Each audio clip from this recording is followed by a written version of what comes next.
বিশ্বমোড়ল। শত শত বগি আছে, ইঞ্জিন যদি না থাকে কেমন করে রেলগাড়ি চলবে একে বেঁকে। কট্টরপন্থী শাসকেরা দমন পীড়ন ছাড়া কিছুই বুঝে না। উদারপন্থী শাসক ছাড়া দেশের মানুষ শান্তি সুখ পায় না। দেশ ভাষা ধর্ম নিয়ে বহু জাতি এই পৃথিবীর বুকে, খ্রিস্টান জাতির বহু দেশ, তবু তারা নেতা মানে আমেরিকাকে। বৌদ্ধ জাতি আছে অতি, চীন তাদের বড় অভিভাবক আছে বলে বৌদ্ধ খ্রিস্টান লারে না হিন্দুত্ববাদী শাসক। মুসলিম দেশ অনেক বেশি, অভিভাবক দেশ নাই। সিয়াসনি বিভক্ত হয়ে মিলমিশ হারিয়েছে দেশগুলি সবাই। তরিকা নিয়ে প্রতি দেশে মুসলমানের শত্রু, কেউ ওকে মানে না, ফতুয়াতে মুসলিমরা আসক্ত।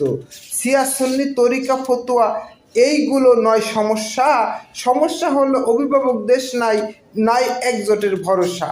একজোট মিলমিশ অভিভাবক দেশ যে জাতি বুঝে না, সে জাতি সম্মানিত আর বিশ্ব শাসক কখনোই হবে না। শিয়া সুন্নি বড় কথা নয়, বড় কথা শিয়া সুন্নি মুসলমান। এই কথাটা মানলেই মুসলিমরা মিলেমিশে হবে বলিয়ান। মিলমিশ মহাশক্তি মুসলিমরা যখন বুঝবে, মুসলমানের ভাই তখন তবে মানবে।